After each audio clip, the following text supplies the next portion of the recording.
नमस्कार, आप देख रहे हैं शिव 24 न्यूज और मैं हूं आपके साथ शगुफ्ता खान। राजस्थान न्यूज में आपका स्वागत है। गुर्जर समाज के नेताओं से पहले दौर की सरकार से वार्ता, सकारात्मक रहने के संकेत मिले हैं। भाजपा जन आक्रोश यात्रा की तैयारियों में जुट गई है। सभी खबरों पर चर्चा होगी, लेकिन आइए सबसे पहले देखते हैं आज की प्रमुख खबरें। गुर्जर नेताओं से पहले दौर की वार्ता सकारात्मक, कुछ मांगों पर बनी सहमति, आज हो सकता है फैसला। जन आक्रोश यात्रा के जरिए भाजपा दिखाएगी ताकत। राष्ट्रीय अध्यक्ष जेपी नड्डा 1 दिसंबर को आएंगे जयपुर। कोटा में करंट लगने से ड्राइवर सहित 2 लोगों की हुई मौत। वाहन साइड में लगाने के दौरान हुआ हादसा। अजमेर में धर्मगुरुओं ने दिया एकता का संदेश। अब इंडिया नहीं बोलेंगे भारत। और अब खबरें विस्तार से।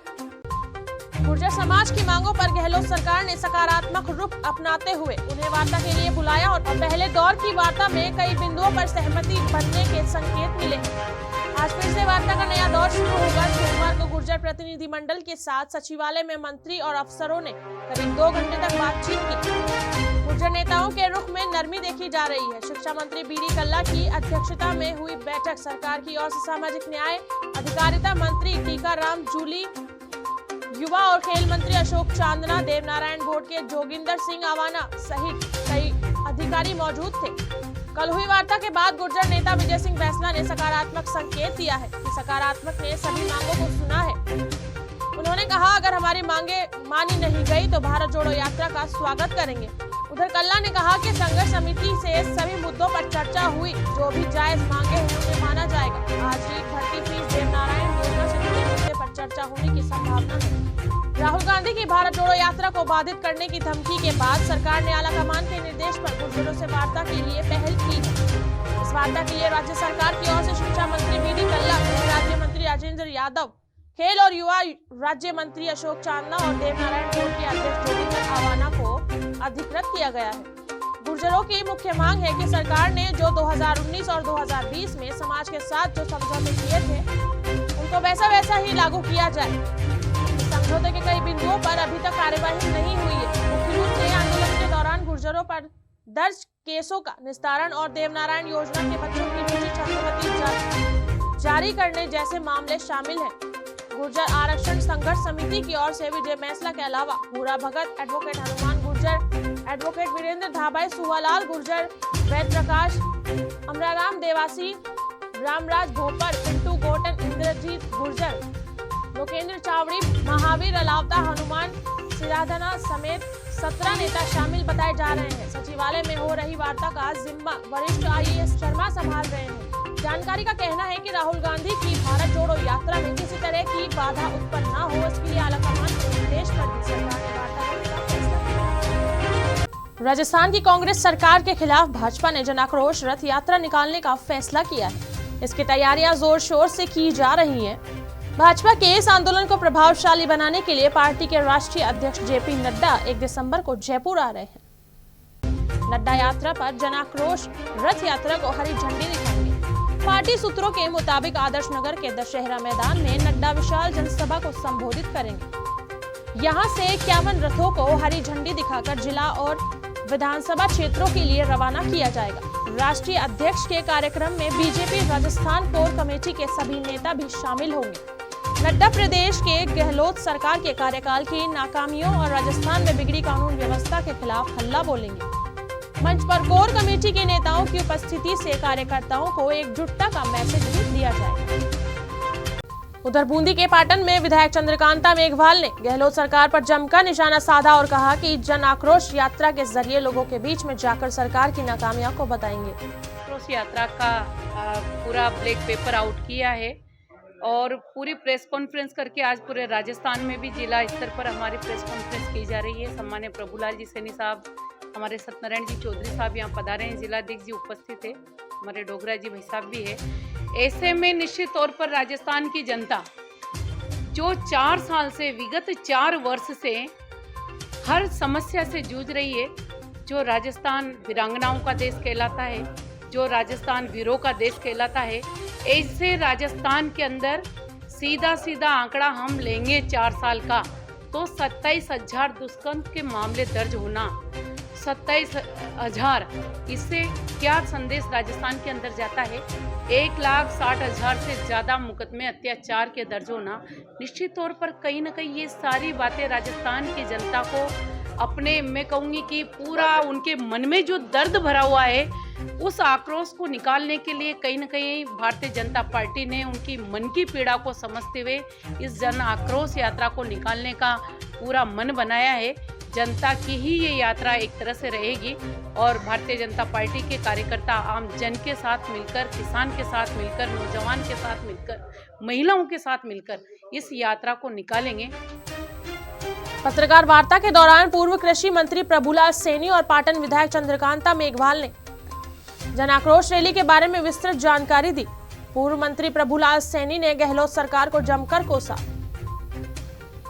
देखिए, राजस्थान की जो सरकार है वो ऐसा प्रतीत होता है कि रोम जल रहा था, यूरोगंशी बजा रहा था।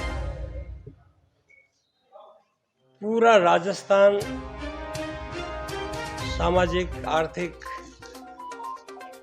आपराधिक दृष्टि से, कुशासन की दृष्टि से यदि हम देखें तो राज्य सरकार के मंत्री और अशोक जी गहलोत अपनी उपलब्धियां गिना रहे हैं। जन आक्रोश यात्रा का सीधा मकसद 4 वर्षों में जिस प्रकार से कांग्रेस का कुशासन रहा है,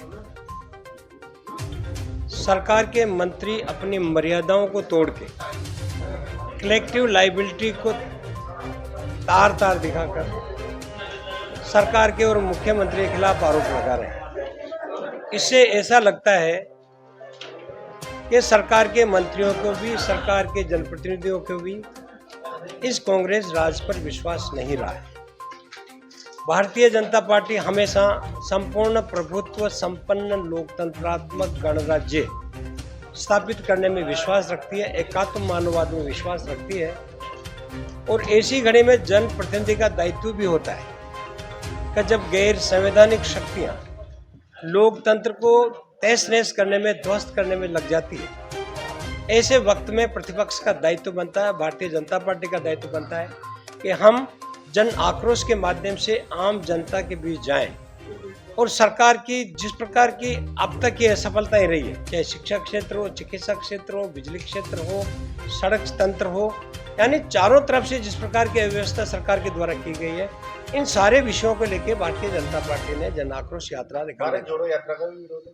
देखिए, भारत जोड़ो यात्रा का हमारा विषय कोई नहीं। भारत जोड़ो यात्रा कांग्रेस का अपना विजन है, अपने हिसाब से वो करे, लेकिन जहां कुछ ये कहने की आवश्यकता हो कि 10 दिन में कर्जा माफ हो जाए और 1500 दिन निकल जाए, ये चिंता का विषय भी है। आम जनता को ये सवाल पूछने का अधिकार भी है कि वो ऐसे राष्ट्रीय और अंतर्राष्ट्रीय नेता राहुल गांधी जी जब राजस्थान में पधारेंगे तो पूछने का अधिकार तो सबको है, हो सकते हैं।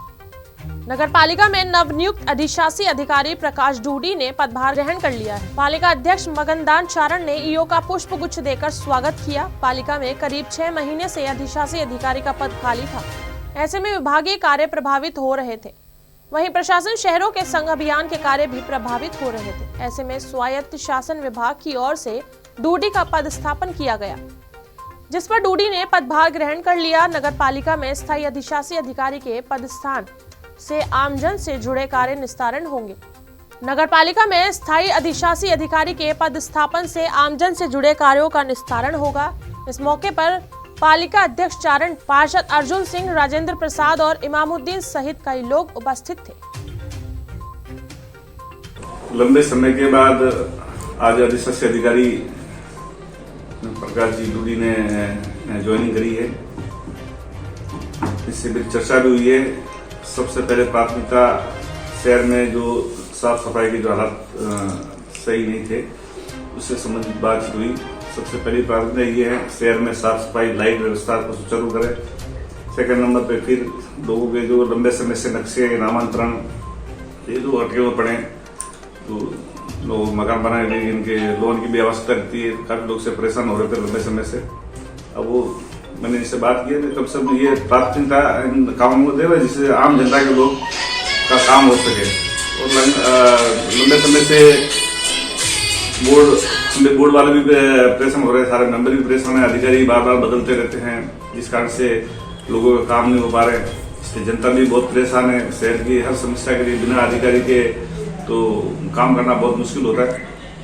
इसलिए जनता को एक राहत मिलने की संभावना है। ये यहाँ लग जाने लंबे समय तक रहे तो जनता को काफी फायदा मिला और राहत मिला। बूंदी जिले के देई कस्बे में यूरिया खाद के लिए किसानों ने जमकर हंगामा किया है। देई पुलिस ने किसानों की भीड़ को कतार में खड़ा करके हालात को काबू करने की कोशिश की। किसान टोकन लेने के लिए उमड़ पड़े। यहां पर किसानों से देई नया तहसीलदार संग्राम सिंह ने समझाइश भी की। जानकारी के अनुसार यहां पर 556 यूरिया खाद के कट्टे पहुंचे थे, जिनको वितरित करना था, लेकिन किसान बड़ी संख्या में आ गए और हंगामे के हालात बन गए। ब्यूरोक्रेसी के चलते भले ही विद्या संबल योजना एक बार पटरी से उतर गई हो, लेकिन सरकारी स्कूल में पढ़ने वाले बच्चों के लिए बाल गोपाल और फ्री स्कूल यूनिफॉर्म योजना का आगाज आज होने जा रहा है। मुख्यमंत्री अशोक गहलोत और शिक्षा मंत्री बीडी कल्ला इस योजना का आगाज कर रहे हैं। यह योजना पहले 15 नवंबर से शुरू होने वाली थी, लेकिन मुख्यमंत्री की व्यस्तता के चलते इसे स्थगित करना पड़ा और इस पर विपक्ष ने जमकर हमला भी बोला। बाल गोपाल योजना का फायदा 70 लाख स्टूडेंट्स को मिलेगा। इसमें फ्री में दूध दिया जाएगा और ड्रेस मटेरियल के साथ ही सिलाई के 200 रुपए भी दिए जाएंगे। ये अलग बात है कि स्कूल की सत्र शुरू हुए 4 महीने से अधिक का समय हो चुका है।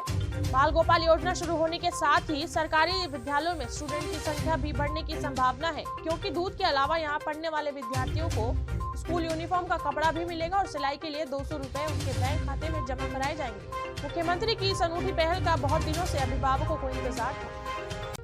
राजधानी के बाद अब बीकानेर में भी 2 दिन का मेगा जॉब फेयर लगाया जा रहा है। आज से शुरू होने वाले इस फेयर के लिए व्यापक तैयारियां की गई हैं। कौशल रोजगार एवं उद्यमिता विभाग की आयुक्त रेणु जयपाल ने बताया कि बीकानेर के राजकीय पॉलिटेक्निक महाविद्यालय मैदान में यह मेगा जॉब फेयर लगाया जाएगा। जॉब फेयर में आवेदन करने के लिए रोजगार विभाग की ओर से QR कोड का इस्तेमाल किया जा रहा है।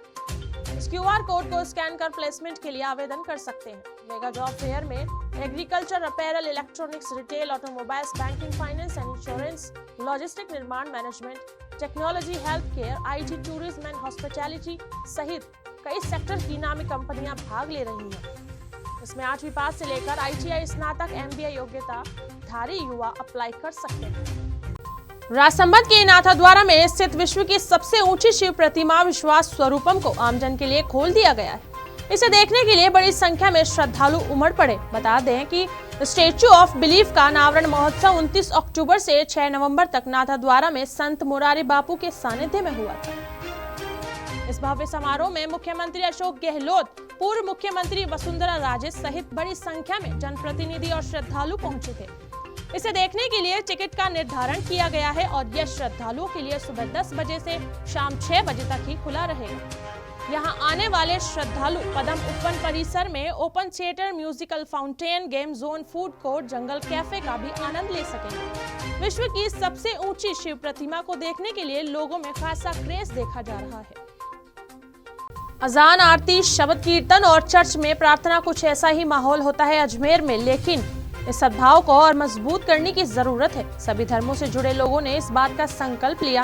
देखिए ये खास रिपोर्ट। भारत में जिस शहर का नाम सर्वधर्म समभाव के लिए लिया जाता है, उसमें राजस्थान का अजमेर शहर प्रमुख है। यहाँ सभी धर्मों के लोग देश की एकता और अखंडता के लिए अपने प्राण प्रण से जुटे हैं। अजमेर में ख्वाजा साहब की दरगाह है। इसके दर पर आने वाले हर व्यक्ति की मन्नत पूरी होती है और मन से की गई इबादत का फल मिलता है। पुष्कर में विश्व प्रसिद्ध ब्रह्मा मंदिर है, जहां पर एक अलग तरह का ही सुकून नजर आता है। अजमेर की ही सोनी जी की नसिया और नारेली का जैन तीर्थ जियो और जीने दो का संदेश देता नजर आता है और साथ ही भारतीय कारीगरों की पहचान का प्रतीक बन गया है।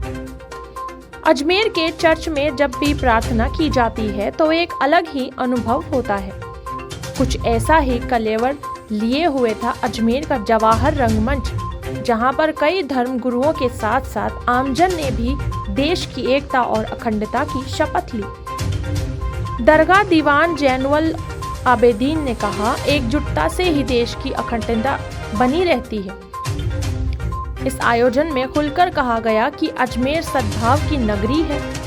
ऑल इंडिया सूफी काउंसिल की मेजबानी में इसका शुभारंभ 30 जुलाई को दिल्ली में कॉन्फ्रेंस के जरिए किया गया था और इस तरह की देश भर में 40 जगह कॉन्फ्रेंस आयोजित की गई। अजमेर में समापन के मौके पर एक लघु भारत की तस्वीर सामने आई।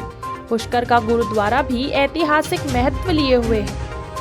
कहने का मतलब है, अजमेर वह पवित्र शहर है जहां सुबह अजान, आरती, शब्द कीर्तन और चर्च में प्रार्थना के जरिए सद्भाव को बढ़ावा दिया जा रहा है और यह सद्भाव की भावना अब देश के दूसरे हिस्सों में भी ले जाने के प्रयास काउंसिल की ओर से किए जा रहे हैं।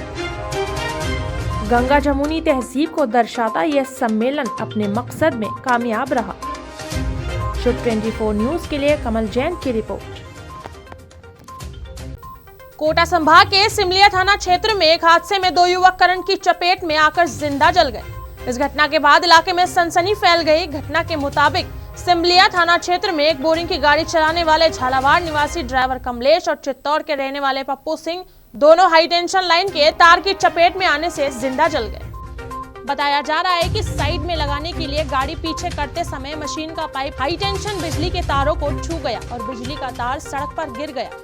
इस दौरान ड्राइवर का साथी पप्पू नीचे उतरा तो वह करंट की चपेट में आ गया और उसके पूरे शरीर में आग लग गई। चिल्लाने पर ड्राइवर कमलेश उसे बचाने दौड़ा तो वह भी करंट की चपेट में आ गया और दोनों आग से जिंदा जल गए। दोनों की मौके पर ही मौत हो गई। इस घटना की सूचना मिलते ही दिगोद के एसडीएम तहसीलदार भी मौके पर पहुंचे। पुलिस महकमे के नए मुखिया उमेश मिश्रा ने पुलिसकर्मियों को साप्ताहिक अवकाश देने के पायलट प्रोजेक्ट की अजमेर जिले के गेगल थाने से शुरुआत की। इस योजना के तहत पहले दिन 4 पुलिसकर्मियों को साप्ताहिक अवकाश दिया गया। आपको बता दें, पुलिस महकमे में पहली बार कर्मियों को इस तरह की सुविधा मिल रही है। गेगल थाना अधिकारी सुनील कुमार बेड़ा को साप्ताहिक अवकाश देने के लिए अधिकृत किया गया है। इसमें वे अपने थाने में उपलब्ध नफरी के अनुपात में कांस्टेबल को 24 घंटे के लिए साप्ताहिक अवकाश मंजूर करेंगे। इसके लिए 7 दिन तक योजना का परीक्षण किया जाएगा। इस दौरान आने वाली किसी भी समस्याओं को अजमेर एसपी को अवगत कराया जाएगा। डीजीपी उमेश मिश्रा की पहल से शुरू हुए इस पायलट प्रोजेक्ट को लेकर पुलिसकर्मियों में खासा उत्साह देखा जा रहा है। राजस्थान के मुख्य सचिव उषा शर्मा ने आरएएस डॉक्टर भागचंद बधाल द्वारा लिखित ऐसे बनते आरएएस टॉपर पुस्तक का विमोचन किया। पाले में आयोजित विमोचन समारोह में मुख्य सचिव ने राज्य बीमा एवं निधि विभाग के अतिरिक्त निदेशक डॉक्टर भागचंद बधाल की इस पुस्तक का विमोचन करते हुए कहा कि राजस्थान प्रशासनिक सेवा परीक्षा के अभ्यर्थियों के लिए उपयोगी साबित होगी। मुख्य सचिव ने सरल और सहज शैली में लिखी गई पुस्तक के लिए डॉक्टर बधाल को बधाई भी दी। इस पुस्तक का संपादन मुक्ता राव और भवानी सिंह ने किया है। पुस्तक में परीक्षा के नोट्स बनाने, उत्कर्ष लेखन की कला, परीक्षा का स्वरूप, सफल अभ्यर्थियों के साक्षात्कार सहित कई विषय शामिल किए गए हैं। आपको बता दें, डॉक्टर भागचंद बधाल जयपुर जिले के किशनगढ़ रेनवाल तहसील के गांव बधाल के रहने वाले हैं। तो यूं ही बने रहे और देखते रहे शुभ 24 न्यूज में आपके साथ शगुफ्ता खान। नमस्कार।